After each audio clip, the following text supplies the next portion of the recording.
जो मैं मजबूत तरीके से बात कहना चाहता हूं कि कांग्रेस पार्टी चाहती है कि जो आरक्षण की सीमा है 50%, वो खत्म होनी चाहिए, वो कैप खत्म होना चाहिए। क्योंकि सामाजिक न्याय में सबसे बड़ी रुकावट जो है आज, वो 50% की सीमा है। देश में जो SC, ST, OBC हैं, उनकी जनसंख्या 70% है और जनसंख्या 70%, लेकिन आरक्षण सिर्फ 50% या न्याय है। और मैं समझता हूं कि राहुल गांधी जी ने यह भी फैसला कर लिया है कि जिस तरीके से हमने caste census Bharatiya Janata party को मजबूर करके करवाया, उसी तरीके से ये 50% का जो कैप है, ये भी हम लोग हटवा कर रहेंगे। भारतीय जनता पार्टी क्यों नहीं हटाना चाहती है कैप, ये समझने की जरूरत है। क्योंकि जब बाबा साहब भीमराव अंबेडकर ने इस देश में संविधान लागू किया, तो उस वक्त में RSS के लोगों ने, मनुवादी सोच के उसके विचारधारा के लोगों ने बाबा साहब भीमराव अंबेडकर की शव यात्रा निकाली थी, संविधान को जलाया था। और जो हिंदू राष्ट्र की बात करना चाहते हैं, जिन्होंने वर्ण व्यवस्था इस समाज के अंदर दी, इस देश में दी, वो लोग जो इसके विरोधी थे, वो कभी नहीं चाहते कि ये 50% की जो सीमा है, ये आरक्षण की खत्म हो। स्वर्ण जाति के जो EWS का आरक्षण था, उसमें उन्होंने, केंद्र सरकार ने सवर्णों को EWS के नाम पर 10% तो अतिरिक्त दिया। सुप्रीम कोर्ट ने उसे मंजूरी भी दी।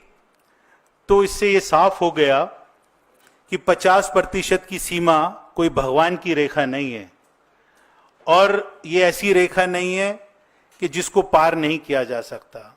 अगर सवर्णों के लिए बीजेपी कर सकती है, तो SC, ST, OBC जो वंचित, शोषित, पीड़ित सदियों से रहे हैं, प्रताड़ित रहे हैं, जिनको आरक्षण की जरूरत है, उनके लिए ये परहेज क्यों?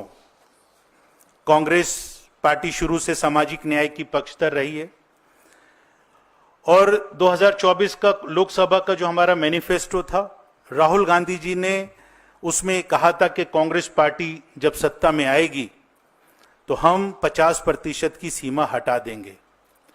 एक जीता जागता उदाहरण है, और ये कहते हुए भी मुझे बड़ा गर्व होता है कि राहुल गांधी जी जो कहते हैं वो पूरा करते हैं।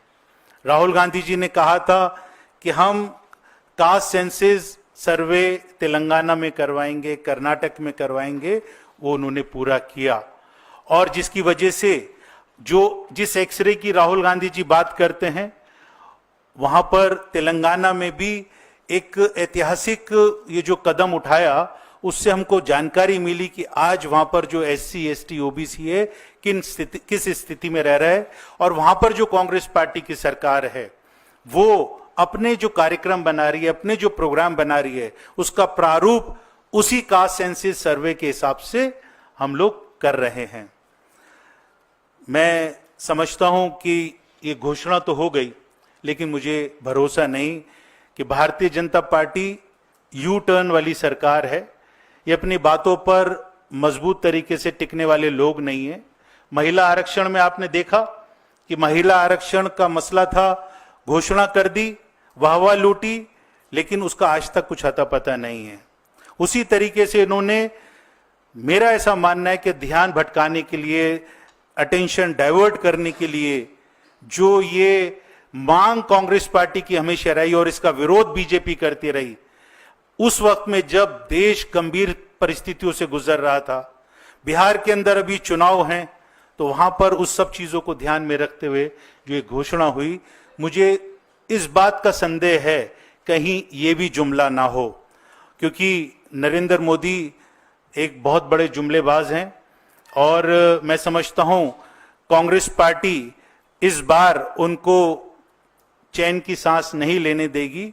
अब उन्होंने घोषणा तो कर दी है, अब हमारी मांग है कि खारगे जी ने भी कहा है कि इसकी टाइमलाइन फिक्स की जाए, और टाइमलाइन 3 महीने के अंदर ये कास्ट सेंसिस शुरू हो, और उसके बाद में जो हमारी मांग है कि वो कास्ट सेंसिस का क्वेश्चनर क्या होगा, उसमें सवाल क्या पूछे जाएंगे, उसका प्रारूप क्या होगा, उसके बारे में चर्चा हो।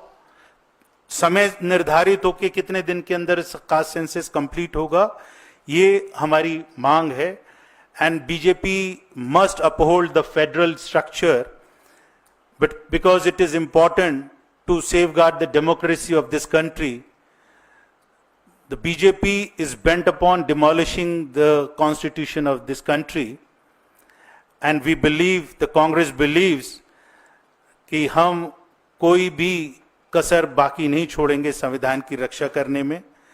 और जिन राज्यों के अंदर जनसंख्या और सामाजिक जरूरतों के आधार पर आरक्षण मिलना चाहिए, उसकी स्वतंत्रता प्रदेशों को, राज्यों को मिलनी चाहिए। और मैं अंत में यही कहना चाहूंगा कि 50% कैप नहीं, 100% सोशल जस्टिस की बात करो।